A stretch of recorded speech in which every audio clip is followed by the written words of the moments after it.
Hello guys, it's me Lucy here, and you can see my setup's changed a bit, and I want you guys to actually let me know what you prefer. If you prefer it where I just film myself on my bed and do it, and then show you my iPad. I will show you my iPad here up close anyway, so if you can't see it, Until Friday Night by Abbi Glines. But it's going to stay up there in the background on my TV screen with the book cover, so while I'm talking about it, you can always see the book that we're talking about. Anyway, so I'm going to be reviewing Abbi Glines Until Friday Night. This is a new series of hers. It's a young adult one, so it's a bit tamer than her other book when it comes to like the language, the sex and violence and all that sort of stuff. There's not always violence in her books. There's always there's still a bit of violence in this book, but not as in like someone dying or anything, but like school bullying. Because she has Rosemary Beach, which is like young adult. Not young adults, but it's adults that are like young-ish, like in their 20s, you know, who fall in love in this series. And then you have the oh, what's the other one called? I forgot the name of the other one. There's that other series, isn't it called that's Rosemary Beach. And then there's Seabreeze, which is young adults again, but they're all in college, so it's a younger, sort of the same age, but they're slightly younger always. So that, you know, because like when you come to Abbi and Rush, who are a Rosemary Beach series, they're adults, you know, that Abbi does have a job. They're not in like education, so they are adults that are like can get married and have kids, and not that the others don't, it's just that they're, you know, they're not focusing on education sort of, and then they're like the most adult ones. Then it's like the Seabreeze, which is like below them, which they can be sort of the same age, but they're more focused in school. And then this new series that she's done is more even below that. It's like kids in high school basically. I'm just going to go on Goodreads to tell you when I read it and read you the summary. This is going to be me talking about without the spoilers at the moment. Anyway, I read this on the... This is my to reads. I've now read 362. I'm going to stop reading now. So I'm going to just be doing reviews of books that I've read that I haven't reviewed. Then I'll go back to reading, probably back in January or something like that when I've finished reviewing them. So this is the last book I actually read, and it was on the 28th of October. So yeah, this is by Abbi Glines, and it's the first of, it's called the Field Party series. And I'm going to read you the summary, basically what it says it is about. And it's not that long anyway, so I'm going to just read this. To everyone who knows him, West Avery has always been that guy, the cocky, popular, way too handsome for his own good football god, who led Lantern High to the state champions. But while West may be big man on campus, on the outside of the inside, he's battling the grief that comes with watching his father slowly die of cancer. 2 years ago, Maggie's life fell apart when her father murdered her mother, and after she told the police what happened, she stopped speaking and hasn't spoken since. Even though the move to London, Alabama couldn't draw Maggie back out, so she's stayed quiet, keeping her sorrow and her heart hidden away. As Wes's pain becomes too much to handle, he knows he needs to talk to someone about his father. So in the dark shadow of a post-game party, he opens up to the one girl who he knows won't tell anyone else. Wes expected that talking to his dad would bring some relief, or at least a flood of emotions he couldn't control. But he never expected the quiet new girl to reply, to reveal a pain even deeper than his own, or for them to form a connection so strong that he couldn't let her go. And I think that's quite true to what the story's about. I read the description. Some books I don't, like I tell you, sometimes I don't read anything about the book. I just read it as a romance, and I just go straight into it by looking at the book cover and go into a book not knowing anything. But this book I did read the description, and it did give me it kind of just tell you where it's gonna come from. So anyway, Maggie, there isn't any flashback thing. You don't get to see the time when her dad kills her mother. It starts at the guy's point of view.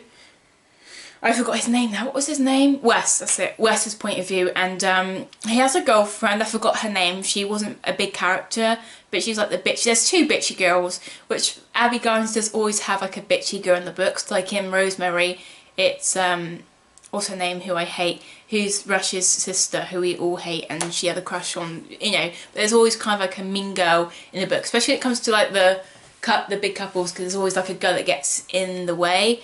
Or sometimes they're not even mean, but they're just a girl that kind of competes with, like tries to compare, you have to compare her to get the guy. But anyway, he has a girlfriend, but you can tell there's nothing really between them. It's just sort of like sex sort of thing, because she comes quite into it quite quick.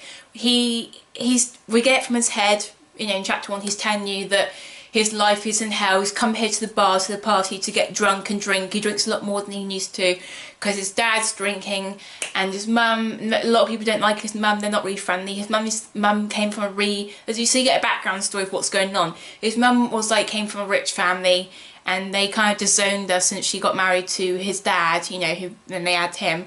And his dad wasn't like the richest guy, but she's always grateful for the life that he's given her.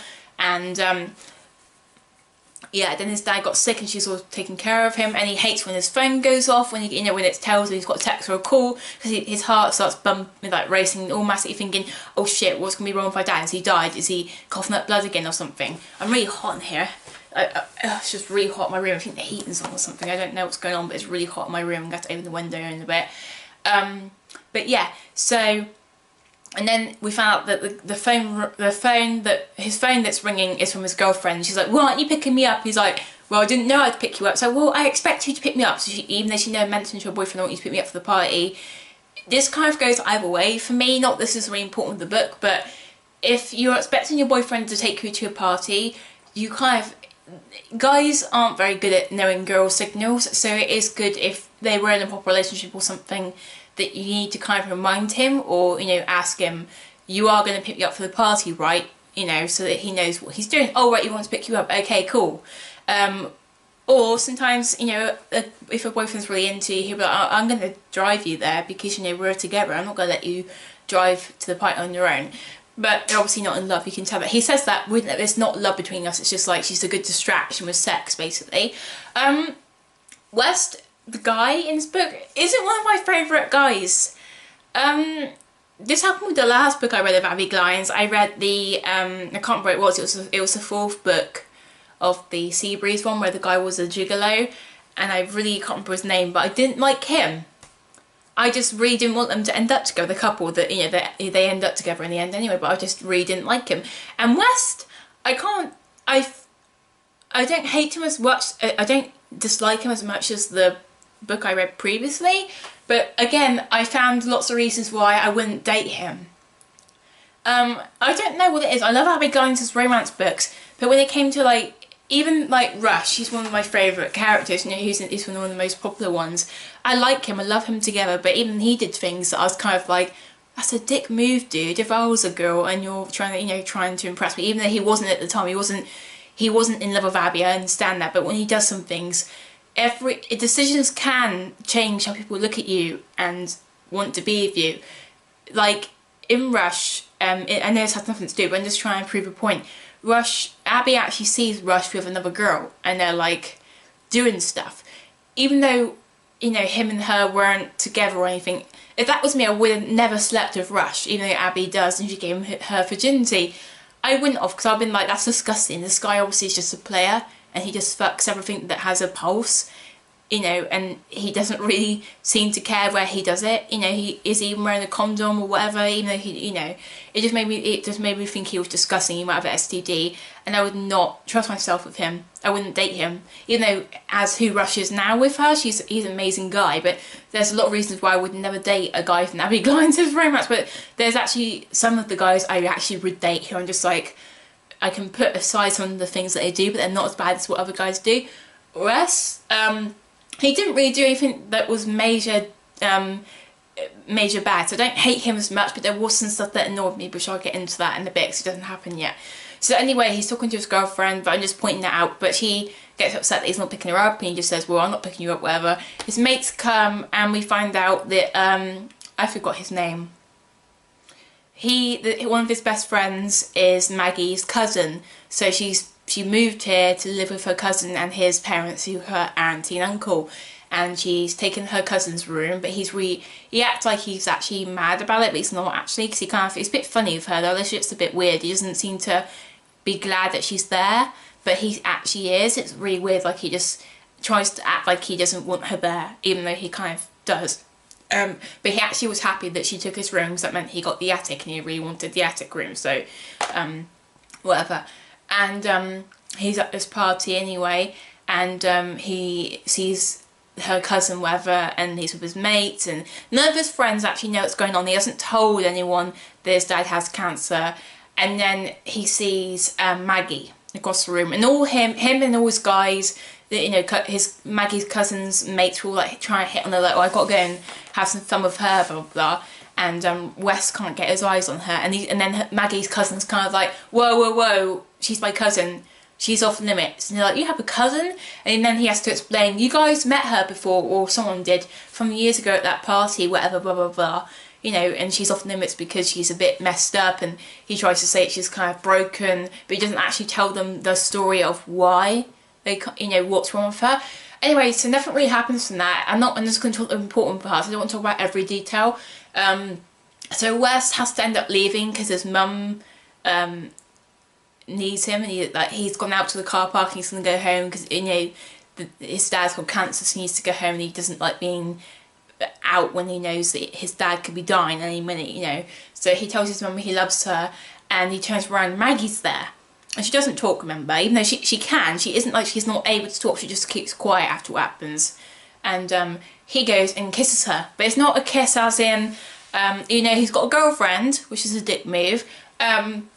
He doesn't kiss her because he wants to kiss her. I think that was a part of it in the back of his head. He didn't realise, because she was a pretty girl. He said she's got lovely eyes and describing her lips. And I think a part of it, of course, he did want to kiss her, because if he didn't want to kiss her, he wouldn't kiss her. But he wasn't kissing her to, you know, be like a nice gentleman, like giving her first kiss. Even though he doesn't know this is her first kiss, he kind of just kisses her because he's using sex and kissing and all this sort of stuff as a distraction. So he thinks, I'll just kiss her and take what I want, that I need from her. He even says this later on, that he just kisses her to get what he needs to distract himself for a bit.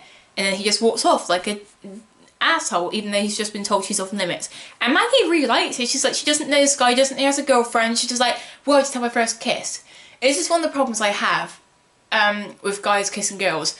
I think it's best if guys actually do ask the girl if they want to be kissed the first time. You know, just because you don't know, you could just go up and just, I know it seems romantic, but if a guy goes straight up to kissing the girl, you're like, yeah, I'm doing the right move, I'm just going to go for it and go and kiss her. You might have just taken her first kiss, and she might not want her first kiss to be with you.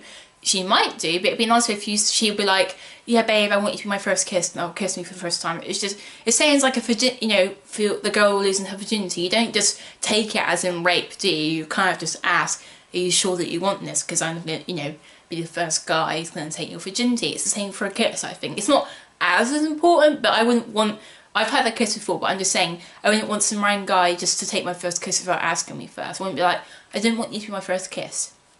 It's kind of like what happens in Glee with the gay guy.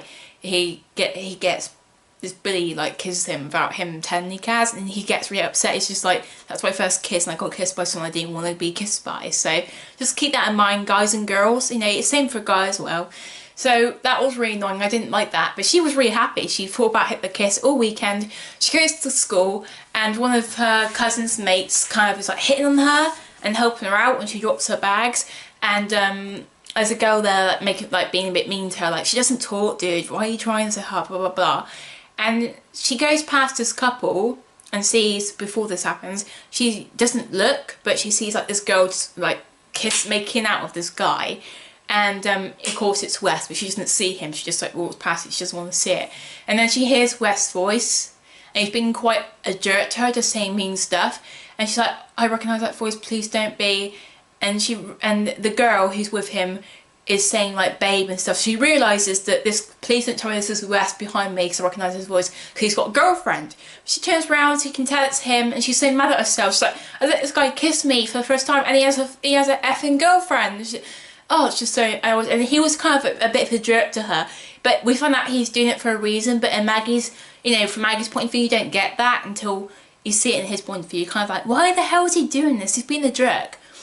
So yeah, he kind of just does, you know, being jerked to her. So she walks off and she's like telling herself, like, you're not gonna, you know, let yourself get sunk into him. He's just a bit of an ass, basically. But then he tells us that he does think she's really attractive, but he thinks he has to kind of be an ass to push her away because she doesn't want to get involved with a guy like him, sort of thing. And his girlfriend is nothing real anyway.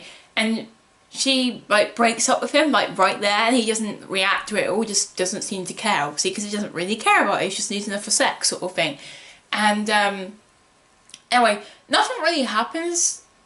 So the next, like, most important part is, like, Maggie telling herself she's going to stay away from him, and her cousin, like, seeming really bothered that he has to, like, take care of her and look after her and stuff. And they, every time there's a basketball play, they, you know, have a party. Wes gets back with his girlfriend. I'm sure her name was, like, Riley or Rayleigh or something. They get back together, like, the same day, just before the game starts, because he's like making out with her again. And Maggie's sitting on like the stand, you know, where you sit and watch the game, and she's seen him make out with her, and all the girls like around her like going, I wish I could be her, you know, because I wish I could be dating him, blah blah blah, you know, all that sort of stuff. They always break up and get back together, blah blah blah, and they play a good game. And he's sad that his dad's not going to be there for this first game ever, because his dad's really sick now, and still no one knows. They keep, you know, she keeps going to parties, and eventually, I just want to skip ahead because it was just getting boring. Eventually, she is in the car that her cousin drove her to, and she sits in there because she doesn't want to be, you know, out in the party, so she just sits like waiting till the party's over. And what's his name? West is like getting a bit drunk, drinking. And Riley have another fight or something, his girlfriend, and they kind of break up again. And she's like just gone out making out with another guy again, and he doesn't care. And then he goes to the car park and sees her there, and he decides to sit in the car with her, and he tells her about his dad having cancer, and she actually speaks to him for the first time. She says like one word, and she does talk, and she tells him her cousin actually kind of told Wes at this point kind of what has been happening. It's like rumoured that she watched her dad kill her mum, and he kind of asks her, I've heard this but it's not true, and she proves that it was, and he's like, wow, I thought my life was hard, she's gone through this, seeing her dad kill her own mum. And she talks to him, she decides that she's going to talk to him only when she thinks he needs him to talk to her. So she does talk to him. So they kind of form this bond. This is where it's kind of just starts, the story starts to kick in. Because I think it got to, for me, it kind of got to like, what, I think it was like chapter 9 or chapter 10. Or it might be even like chapter 2 or something. To it finally started like going somewhere. Because I was waiting, because we know that they're going to end up being a couple. But it seemed to take way too long. And I think Abbi Glines wrote it really well. I'm not saying it was bad, but she could have made them a couple like from chapter 15 or something. It didn't need to keep going on for so long, because their relationship already kind of had enough that it was believable for them to just become a couple. I think she wasn't sure if it was believable or not, or she wanted it to drag out longer. But yeah, they start becoming friends, and they kind of decide this relationship where they talk to each other and no one knows about it, even her cousin, that thought now anyway. And she secretly talks to him when he needs like help and company to get through with what's going on with his dad. She thinks that he doesn't like her that way since they kissed. You know, she thinks that it was just like a kiss. It doesn't mean anything to him. She doesn't think he finds her attractive, even though we know she does find him attractive. And we find out from his point of view that he still thinks she's attractive, but he doesn't want to go there because she's been put off limits and stuff. And then since he broke up with his girlfriend Riley, there's this other girl. I forgot her name as well. I forgot her name. She kind of comes on to him at the lockers, and that's when Maggie goes back to class and they kind of become friends. And she runs from the hill. She kind of sees them, and he doesn't see her. You know, Wes doesn't see that Maggie's there. She just decides to just carry off her bags and just go straight to class. And West is with this girl, and she's like putting her hands on his chest, and she's like saying that she can take care of him. And she only kind of wants him because she's like frenemies with his ex Riley, so it's like a competition between them two. She's trying to show that she can get Wes, and Riley can't anymore, so she's only doing it for like girl meanness or something. So he kind of turns her right down, And then he ends up talking to Maggie and stuff, like texting her and stuff, because he has her phone number now and all that sort of stuff. But then I can't remember what it was, but something happened, and he's like, I can't be with Maggie, you know, because she's off limits. So he decides maybe that this, you know, the girl that came on to him would be a good thing, a good distraction. So Maggie ends up going to the cafeteria, and, you know, her cousin's there sitting with all the teammates, and Wes is there, and he's got the girl next to him. And of course Maggie has feelings for this guy, even though she's not wouldn't be quite in love with him yet, so she can't be in that room with him. I understand that. That's like if I was having an ex-boyfriend, I still love him, and I haven't got over him yet, and I had to walk in like the next day after we broke up and see him with another like slut on his arm, and I'd just be like, I can't be in the same room with you because you're making me feel funny and tied in knots and, you know, a hole in my heart and whatever. I'll just not be able to handle it. I just have to be alone somewhere.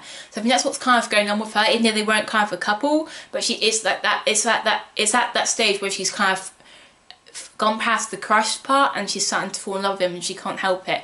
So she ends up like sitting alone outside, and he tries to get her to come inside, but she's like no, and she won't tell him that, you know, in her head she's basically thinking, I'm not going to sit with you because I'm going to sit next to you and watch you be with this slut, basically. But she won't come out and say that, and she won't speak. So he's like, oh, okay, fine. So she ends up having to sit out there, like, it's not sleep out there, eat out there for lunch and read a book all week. It's horrible. Her cousin does and find out that they become friends. I'm just trying to get through the important parts. I don't want to talk about this book forever because there's so much to it, but there's just so much what goes on. He takes Maggie to his home to introduce her to his parents and her, you know, his mum and her dad, and she actually talks to them so that he didn't have to explain to the parents like, oh, she doesn't talk. And she goes to talk to his dad when he's sick, and the dad keeps like referencing, like saying, why aren't you with her? If this guy, my son, can't tell you a good catch, then it's his loss, or this sort of thing, because she's like a really amazing girl. And she points out that there's girls all over him, but she doesn't point out that there's like a certain girl he's with. And we find out that Wes is actually doing stuff with this girl. That broke my heart, because I just knew that he was end up be dating Maggie, and I hate that he had started doing stuff for her. And Maggie has to hear the girl talk about him in the girl's bathroom, saying that she gave him a blowjob in the girl's bathroom. The details, you don't get the details, so like you do in the more adult and mature books of Abbi Glines. You can't just get told what happened, but you don't actually get to read it as it happens, if you know what I mean. You don't get the details. But even Wes says from his point of view, like stuff he's been doing to Jay, he's been fucking her, and she's a good distraction for a bit with her mouth and that sort of stuff, but that's all he's using her for. There's nothing behind it. Same with his girlfriend. But they're not even like a boyfriend-girlfriend this time. It's just kind of like they're friends of benefit sort of thing. You know, they're not really even friends. He just finds her really annoying, just uses her for sex. But it drives Maggie crazy sort of thing, because she's having things with this guy. She used to cut herself off. Her cousin keeps seeing them together, and they decide to, her cousin ends up finding out that his dad's ill, and he wants to be there for his mate, and Wes ends up asking Maggie's cousin if he can just be friends with Maggie. You know, it's nothing like what he's thinking. We're not sleeping together. It's not boyfriend girlfriend. We're just friends. But she helps me, sort of thing. So their relationship's kind of more open to the public that people know of, sort of thing. And what else kind of happens, and just kind of, I'm probably not reading it from where it happens and everything, but there's so much, and there's just kind of stuff that I don't think is important to mention. What else? I gave this book, I think I gave this book 3 out of 5. It wasn't as amazing as some of her books, but I did enjoy it. I will read the rest of the series when it comes out, just to see what happens. I'm wondering if it's going to be the same couple, or is it going to be different couples each book again. What else is there that happens? I'm trying to think, because I know what eventually happens. His dad does die. He gets sicker. His dad ends up having to go to the hospital, and Maggie gets a text from Wes saying that he needs her there, and she gets the whole family waking up, and they drive to the hospital, and she's there for him. And since then, she keeps like whispering, talking to him without people being able to see it. So she moves really quietly with her mouth. And yeah, she's really there for him. It's really sweet. His ex-girlfriend and his fling girl shows up, and his teammates, because Maggie's cousin tells them they need to know, and he tells the coach that they can know, so more people get to know. And his dad does die there. The mum has her time alone, says what she needs to say, and the mum says, I want you to say what you need to say. So he tells his dad that he's going to be there for his, that his mum, his wife, whatever, and that he's going to be the son that he wanted him to be. He's going to be the man that he wanted him to be. We're going to be okay without you, but we're going to miss you. I'm going to endure what I've endured. You being my dad, you're the best dad, and he cries. Maggie actually goes and sits there with him, with the mum, for a while. It's really nice, and she ends up having to go home because Wes wants her to go and sit alone with her. What else happens? Wes redoes the first kiss. They end up going away. She starts sneaking out with him, and he takes her to the mountains, so you can look down at the town where they live, so you can see it in like a big map, like square sort of thing, I imagine, and it's by a lake sort of area. And he says, do you ever think about when, she's like, do you ever think when we kissed? And he's like, do you ever think about it? And they're both like, yeah, I think about it. And she admits that was her first kiss. And he's kind of upset at himself, like he didn't realise. He's like, really? You're my first kiss? I don't think he realised how innocent she actually was. I find it's quite annoying though, because she mentioned that she had a boyfriend in the town before she moved away. And she saw, after what happened with her dad, that he killed the mum, her best friend went to prom with her boyfriend, but I don't think it was anything that he ended up dating her. But I was like, how could you have a boyfriend and not have had your first kiss? Because she says from when Wes kisses her that was her first kiss. I'm like, so she had a boyfriend, but they never kissed. It was just on the peck, was it? I can understand if she didn't have sex with the guy, but I thought, if you're, especially at that age, wouldn't you be doing snogging and stuff? So I was a bit confused how she said she had a boyfriend, but she never kissed the guy.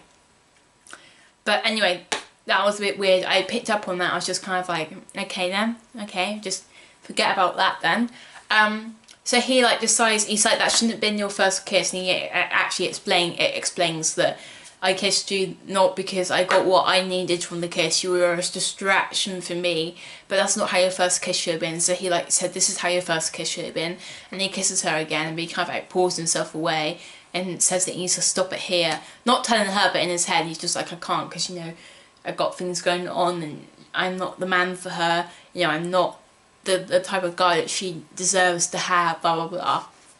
But the very next day, he can't do it. She sneaks out of him again. She's in the car with him, and he just decides that he's just gonna go for it. She gets on his lap. They start making out, and his dad's died, and he's starts crying a bit later, and she says that she wants this, basically saying that she wants to be with him, and they end up in sex, but you don't see it. She actually says, I want you, I want this, I want to be with you, basically saying she does want to have sex with him. He says basically the same thing, I want to be with you too. But there wasn't any promise of us being boyfriend and girlfriend, or that this was just going to be us making love. He didn't say what it was. See, if that was me, I couldn't do that. I'd be like, well, we're going to be boyfriend and girlfriend, right? We're going to make love sort of thing, but that never really happens.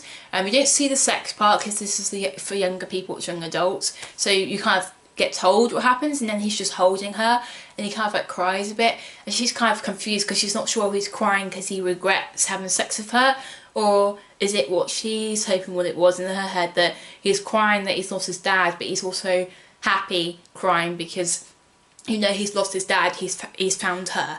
And that actually was why he was crying, but he doesn't tell her then. She doesn't tell him that she's in love with him. He doesn't tell her that he's in love with her. He hasn't found out quite yet. She finds out before him. She knows at this point that she's in love with him, but she decides not to tell him, because she says she doesn't think he's not ready to hear it yet, but she's in love with him. So they end up becoming boyfriend and girlfriend. But they don't actually kind of say, he doesn't actually kind of say, do you want to be my girlfriend? She's like, yeah, I'll be your girlfriend. It just kind of just happens. It's just after that they had sex, it's just they kind of just become a thing. Even though in his head it's clear, we get from his point of view, he's kind of just saying, he knows now that he's in love with her, she's his girlfriend, she belongs to him. But Maggie's just kind of just thinking, I don't really know what he is to me, if he feels the same as I do, I'm going to just roll with it. And there's quite a funny part in this.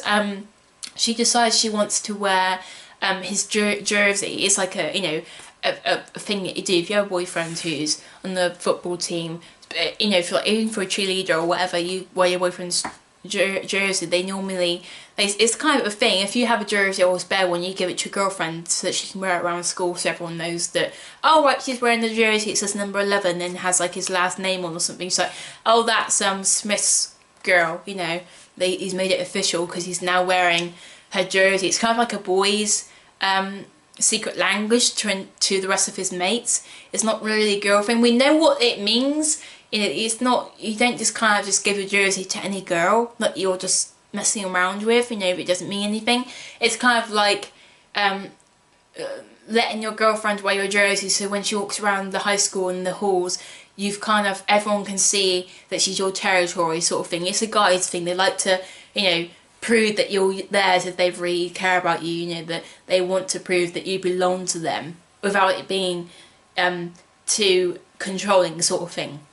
But it's kind of like a nice feeling that, you know, your boyfriend wants you to wear it because it's kind of showing, I'm his girlfriend, and the guys have got to back off because we know that that's a boy's girlfriend sort of thing. So it's kind of cool, it's quite nice. And but she ends up, Maggie doesn't know this, she doesn't get, that's kind of why you have to wear your boyfriend's. She asks her cousin if she can wear his to support him for his game for her boyfriend, and of course she walks out with her cousins. And Wes says it and he's not very happy. And she's confused. She's like, what? I'm wearing a jersey to support you for your football gaming. She doesn't realise that I got it as soon as she asked for it, and I knew that her cousin was kind of like laughing behind her back. I knew. And even when she opened the door and Wes was saying it wasn't his point of view quite yet, his point of view was coming up. I just knew that he was going to be, she couldn't tell why he was upset. I was just like, it's boyfriend code. You know that you're going to make your boyfriend's upset because you're wearing another guy's jersey, who also happens to be your cousin. Your cousin's, he's let her wear it because it's kind of, he's laughing, it's kind of like funny, like, oh my god, your girlfriend's wearing my jersey, haha, you know, we're like cousins. It's, of course, Wes is kind of thinking, you should be wearing my jersey because you're my girlfriend, not your cousin's. What are you trying to make people think? You're having insects or something? But Maggie doesn't know this, she's not aware of the boyfriend language sort of thing. So Wes ends up getting her to change into his, and he kind of explains, you're going to wear my jersey because you're my girl, you know, sort of thing. She's like, oh, okay. But I still don't think she ever kind of understood it, but she was glad that he did that, and she got to wear his jersey, and she supported him at the game. And then this is when the book sort of got interesting. I knew it was coming because Abbi Glines always kind of has, you know, she creates drama. You always have the boy and the girl that are going to end up together. Sometimes you have like another guy who's in the way, or another girl that's in the way. You know, a girl trying to get to the girl's guy, or a guy trying to get to the guy's girl in the book that messes things up to create more drama. And to question where she's gonna go to, which guy and whatever, or the guy's gonna go to which girl. But they also, Abbi Glines adds in extra bits that kind of like, there's always kind of like a couple, when they finally get together, there's always something that is kind of stopping them from being together, or something that kind of makes them they think that they have to end it for some reason. And this happens in a lot of romances. So she created some like drama here, which I could tell it was coming from like, not even before half of the book, before they even got together, but when they were heading that way to become the couple, I knew something was bad was going to happen. They're going to end up becoming the couple, and then there's going to be a bumper along the road, and they're going to end up like taking a break or breaking up or something bad's going to happen. I wasn't sure quite yet what it was, because I thought there could be a few ways she could do it, but it didn't happen as bad as I thought it was. I was so glad it didn't go as bad as I thought it was. So what happens, after he gave her a jersey and everything, this other guy kind of comes on to her, like, not like saying, I think you're hot or whatever, but he kind of is like flirting with her, and her boyfriend Wes is right there, and he kind of like says, back off, she's my girlfriend sort of thing. And then Maggie kind of finally opens up about what she's thinking up in her head. She's like, are we, you know, are you my boyfriend? And he's like, of course you are, because he already thinks in his head that they are a couple, but he hasn't, even though he thinks that, they haven't really had the talk of him saying, you know, this means we're exclusive, right? You're my girlfriend and your boyfriend. From reading it from his point of view, we really know that that's how he sees it, but Maggie hasn't been told, she isn't sure. She hasn't become one of those girls that just assume. It's like Maggie's actually, it's good that Maggie does this, because she wasn't one of those girls that just like, they wake up after having sex, she's just kind of like, that means I'm your girlfriend now, right? Because we slept together. He actually had to kind of prove it to her, which is a good thing. I don't like it when girls automatically assume stuff, because it always pisses guys off. Like, he's like, you're not my girlfriend. Just because we slept together doesn't mean that I'm like gonna fall in love with you and we're gonna get married. You know, you're just a girl that I had for the night, you know, sort of thing. So of course Maggie's kind of thinking that because she knows what Wes is like. He's been with other girls before and stuff, but Wes hasn't. I understand where Maggie's coming from. So I'm like, Wes, I would have been thinking the same thing. I wouldn't have slept with him in the case that we weren't together in my personal life, but I get where Maggie's coming from, because of course you're going to think, well, you're saying that we're a couple, but you haven't actually told me that. I wasn't sure because you haven't said, like, took me out on a date or anything. They just kind of had sex, and then they just been kind of a bit more than what they were before. It wasn't ever like we're boyfriend and girlfriend on Facebook or anything. You know, it hasn't been completely official. You know, in his head he's already thinking, right, I've had sex with her, blah blah blah, that means we're going to be a thing. So Maggie's confused. So she ends up eventually telling him, she's like, why are you getting jealous? You know, why are you like being, you know, you can't get, you know, you have to trust me. You can't, you know, act like that whenever a guy talks to me. And he's like, of course I can, I'm your boyfriend, you know, I want to protect you. And a lot of girls don't like this. I don't like guys when they try to control you. I don't like it when a guy tries to tell you, you're not going to talk to this guy, or you're not going out dressed like that, or no, you're going to go and you're going to stay home with me because I want you to do this. But I do like it when the guy actually wants to state his claim. You know, like if I'm in love with the guy, I like it when the guy gets jealous, you know, if I wasn't doing anything, and he's just kind of like, I'm not going to let, you know, a guy like come on to you like that, you know, I'm going to stop him because you're mine. I like when the guy does that, but not when he takes it too far. But I like that Abbi Glines made Maggie a bit different from these rest of her characters, because most of the books, there is always, when the guy actually like becomes committed to the certain girl in the books, he's always a bit not controlling, but you know, kind of like ownershiping of her, like, you know, you're mine now. But she doesn't take it too far, that he does things that you wouldn't, you know, you're thinking, whoa buddy, you're going too far. But she, even though this wasn't happening in this book, I didn't think personally, I liked that Abbi made Maggie one of those books, girls that wasn't gonna take it. You know, I like that she was kind of standing up for herself. It's like, you can't be controlling over me, you know, even if we are boyfriend and girlfriend, even though I wasn't sure this is what we were, you can't, you know, be acting all man controlling over another guy. Just every guy that talks to me, that's just a bit stupid. You know, I wouldn't do that with a girl that talked to you, or, you know, sort of thing. So he ends up telling her, I can't remember the exact words, but he actually sends this, like, he says a speech to her, like, you're mine. He doesn't say the word I love you. He never says this, so this makes it worse. He just kind of just says, like, you belong to me, you're mine, blah blah. And it sounds like he just kind of wants her as his crutch, you know, because she helped him going through with him losing his dad. And he says it more like he actually just kind of just needs her to be alive, more than he actually just wants to be with her because he's in love with her. So she ends up kind of like going back and being like, I think that this means we shouldn't be together. I think we should take a break, because and I get where she's coming from, because even if it was me personally, I wouldn't have broken up with him. I've been okay with it because I understand where he was coming from. Obviously I would want him to tell me he loves me, but I get what he was saying. But from Maggie's point of view, as the character that she is, I understood it. She was kind of just like, well, he sounds like he wants to be with me more because of what I do for him, like I'm a crutch, more than I'm in love with you and I want to make a life with you, sort of thing. It's just kind of like he needs you there like a lifeline. And she doesn't want that. She actually loves this guy. She wants to be with him, even though she doesn't tell him that either. I'm just like, well, one of you please just tell each other that you love each other, so this fight doesn't have to happen. But of course it does, to, you know, make the book last longer and drama. So she kind of just breaks up with him right there, and I feel a bit bad because I forgot all about it. You know, I'm just like, you just broke up with him and you just lost his dad, like, how many days ago? It was like literally like just over a week ago, and I'm just like, whoa. And then she becomes the bad girl, and everyone like calls her names and stuff, like you know. But I understand why people did, because it looks bad, but I don't think you should, you know, be mean to her in her face. You're kind of just like, how could you like break up with him when he's just lost his dad? And she doesn't really think about it. But I'm glad he dumped him, sort of thing, because she had good reasons for doing it.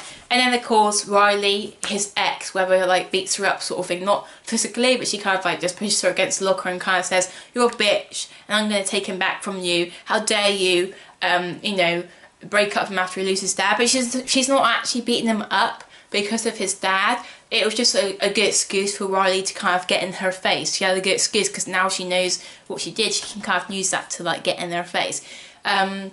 Wes isn't there. Wes doesn't know anything that's going on since she broke up with him.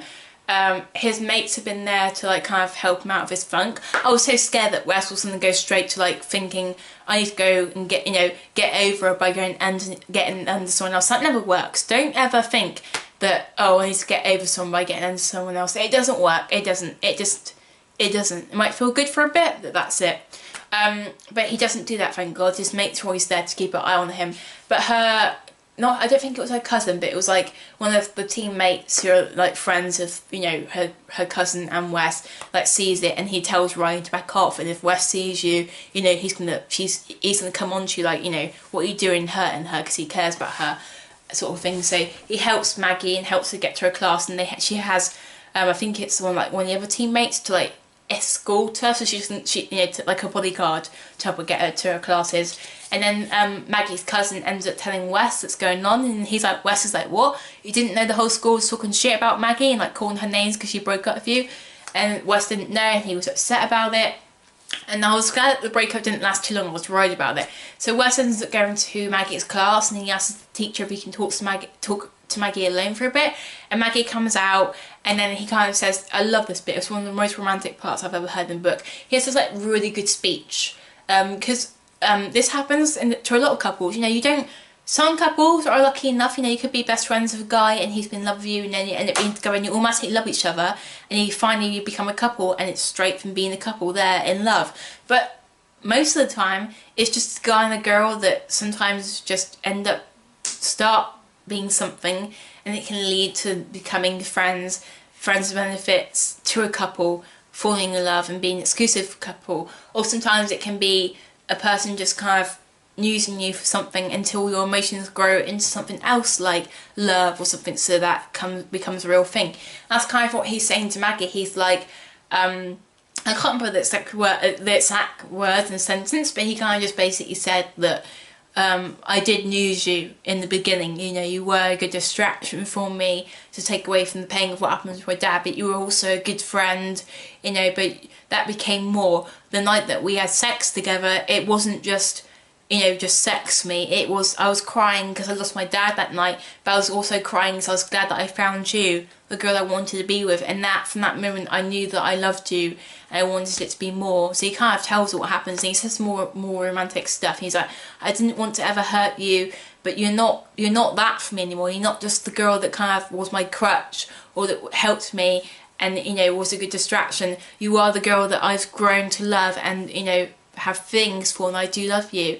And then he kind of starts to walk off, and Maggie like makes him stop. He turns around, she says like, I couldn't be with you when I thought that you were just kind of, you know, using me for a crutch, and I thought that someday you wouldn't need me anymore, and I couldn't wait for, you know, I couldn't sit here waiting for that day to happen and have to go through that heartbreak because I'm in love with you too.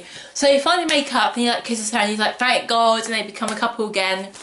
Her cousin shows up, and he's like, well, you can't keep your distance from her, can you? Because they're like making out in the car park, whatever. So it's all good, sort of thing. And we have another good memory. I'm coming right to the end now. I don't even know how long I've been talking for. Getting straight to the end now.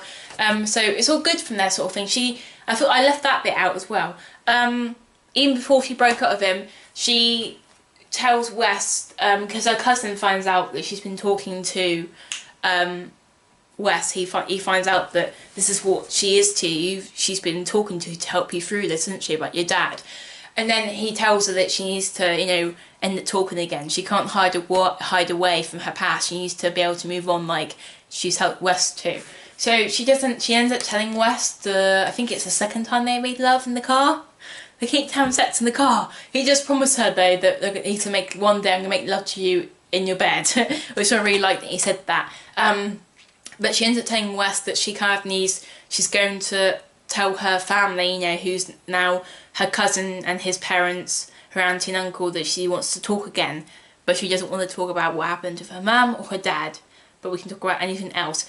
And Wes obviously gets a bit worried at this point, because he's thinking, now that she doesn't need to just talk to him, will she not need him anymore. So it's kind of like same with how she felt with him, you know, why she pushed him away, because she was scared that he was going to not need her anymore, because she was just kind of using her for a crutch, even though we really know from his point of view that he wasn't of her. And I think Wes was having the same doubts. He's thinking, well, I was the only guy that she could talk to since what happened to her, that she opened up to. So now that she can start talking to her family and talking to people at school and other guys and that, does that mean that she won't need me anymore, you know, sort of thing? And that's why they kind of also had the fight, because she was talking to that guy and she ended up like breaking up with him until they got back together. But she tells Wes that she wants to do that, and she tells him, you're the guy that makes you smile, you're the man that does this and does that, and just because I'm going to start talking to people again doesn't mean that what we have, our special connection, is going to change. So it makes Wes feel better. And he says some romantic stuff, but it's not quite I love you, but it's kind of like more heading that way sort of thing before, you know, well, they broke up and they got back together and they finally told each other they love each other. So she did tell her family she wants to talk again, and she starts opening up again. Anyway, so after all that, they kind of are a couple. That's kind of like where it ends sort of thing. The last kind of part is where Wes is at her... I forgot about this. Wes' mum leaves. After the dad leaves, I told you that, you know, her parents, who were rich, kind of disowned her, and Wes ends up going home because his grandma's came into town for a while, and he doesn't want to see that woman because they're not very close, they haven't been very nice, you know, they're not a good family. So he doesn't really want to stick around and see her, but her mum tells Wes that she's leaving town to go with her parents to stay for a while, because she can't stay at home because she just sees, you know, his father everywhere. She sees her husband, she's waiting for him to come through the door. She just feels like he's going to show up, so she needs to get away from him a while just to be on her own. And Wes is okay with this. I was worried that it was going to make some big drama, that he had to move away and leave Maggie behind. That didn't happen. He's like kind of upset that she's leaving, but he's glad that she is kind of going to, you know, take control of her life and go and do whatever she needs to do to move on, sort of thing. She never comes back in the book, which is weird. I don't know, but, you know, whatever. So yeah, she ends up leaving with Wes's like grandma, who he's not close with. She goes away, so he's left home alone, sort of thing. And that's kind of when the breakup happens and everything. Anyway, so after all that, Wes is at home with Maggie and, you know, her cousin and the auntie and that. And I think it's Christmas, and him and Maggie are looking through the photo album of her as kids, and Wes realises that recognises one of the pictures, and one of the pictures, it's Wes and Maggie, but from years ago. Because if you remember from the beginning of the book, Maggie's cousin actually told Wes, you've met her, you know, from a few family Christmases ago. And we have Wes having a flashback sort of thing, but still in the present, he's like remembering it in his head.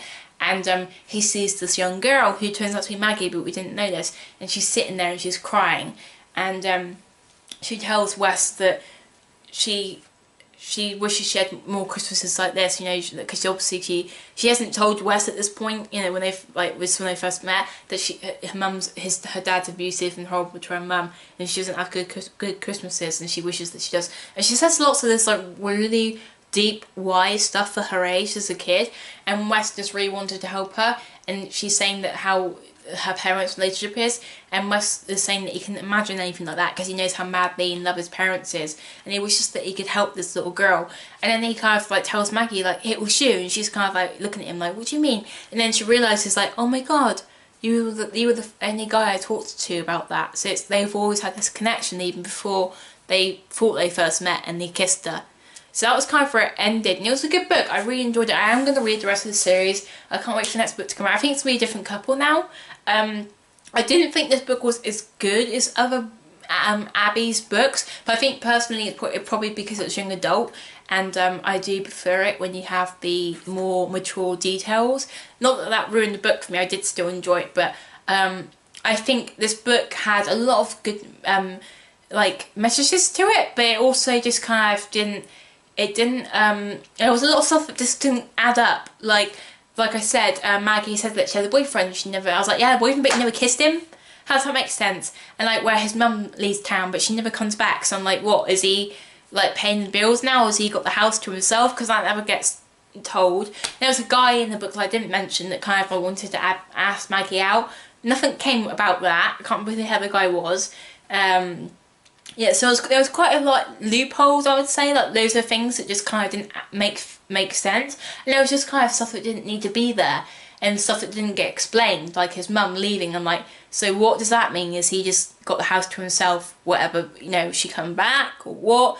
You know, it's some of it just didn't really make sense. But yeah, I think they have a good connection because they're so alike but so different, because they both dealt with like loss in different ways. You know, she lost her dad dies as well. I forgot to mention that her dad, I think his dad killed himself, hanging himself in the jail because he got arrested, and she's not even sad about it. She goes to her mum's funeral as well, her mum's grave, to talk to her. So I didn't mention everything in the book that I normally do. Sorry if you wanted me to mention like every detail. I think I mentioned plenty, and there was some stuff I just didn't think was important enough to review the book, to talk about. So I didn't want to talk about the whole book. I've probably been talking way too long anyway for this review. But yeah, it was a good book. I enjoyed it. Like I said, I will read the rest of the series, but I do think I like more of Falling Too Far series and the Rosemary Beach series. They're my favourite ones, but I do like Seabreeze as well. But it just depends on what couple it is. You know, each book's different, even though they're kind of the same, you know, the same place and the same kind of you know, romance sort of thing. But each like man is different, each woman's different, and the story's different, how they get together, and there's always something different drama. So some I do prefer than others. But that's the same. But I love Abbi Glines. She's a brilliant author. I do love her. Yeah, so I was glad I read the book. It was really good, and I gave it 3 out of 5. So this is my review of Until Friday Night. Yeah, I like the book cover as well. I really enjoyed the book cover. I think it really drew me in. I wasn't quite sure, because if you can see, I'm assuming the couple on the car up here is the main character. So I think it's going to be Wes and Maggie. But then there's another girl and another guy here. I'm guessing, you know, it's not really certain, but there's the football field where they play. I'm guessing the guy's going to be Maggie's cousin. I just think it'll be him, because he's like the next male main character besides Wes himself, and then the girl. I'm guessing that's just like, that could be Riley or the other girl that Wes was with, or it could be that mystery girl that is tied with Maggie's cousin, that we kind of don't know much about her. She's mentioned in the book, but she has nothing really to do with the story. I think she's going to be the next, you know, the next main character, the main girl in the next book or the third book of the series. I think that Abby's going to have the girl set up with Maggie's cousin. I can't remember his name. I think it was like Grant or something like that. They had so many names. There was like so many guys in this group, and even the guys that weren't in the team. I'm just like, how am I to remember like all like 6 or 7 of all these boys, you know, I've only, you know, but yeah, I think that's, you know, it could be anyone though, but I thought that's what it might be a reference to. I do like the book cover, it's really beautiful, I did love that. That's one of the first things that did draw me in. As soon as I saw the book cover, I wanted to find out more about it. I read the description, and I went and saw people's book reviews of them without getting into the spoiler section, so I kind of knew what it was about, and I wanted to read it. So yeah, that was my review of Until Friday Night by Abbi Glines. And it's really good. I think you guys should check it out. I will put my links to my social networks for like Goodreads and Twitter and Facebook. I've got Instagram now as well if you want to follow me on there. And I have got what's it called? Tender. Is it not Tender? What's it called? What's the other one called? I forgot it. The other one that is for like sort of like Instagram sort of thing. I forgot what it's called, but I'll put that one down there as well. And I'll also give you the link to the Kindle book, you know, we can buy it, the Kindle version on Amazon, and the print version and the audiobook version in the link below if you want to go and get it. So please give this a review up, thumbs up, and thank you for watching for this book review. This was summary and spoilers included. I know we put, you know, I normally do like them in parts, and then we do one video of the same book with just the summary with no spoilers, and then do the spoilers, but I put this all in one video. So this is probably why this book review is going to be very long. So thank you for listening. You guys are my VIPs, and please check out the rest of my videos. I love you guys. I'll see you again soon. Bye!